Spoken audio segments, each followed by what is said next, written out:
to overestimate the influence of Plato on the Western intellectual tradition.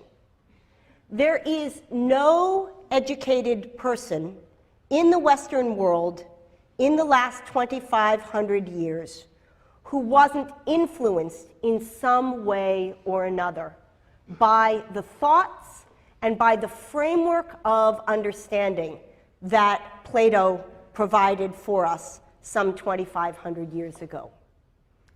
Plato was an extremely interesting figure. He was born into an aristocratic family in Athens.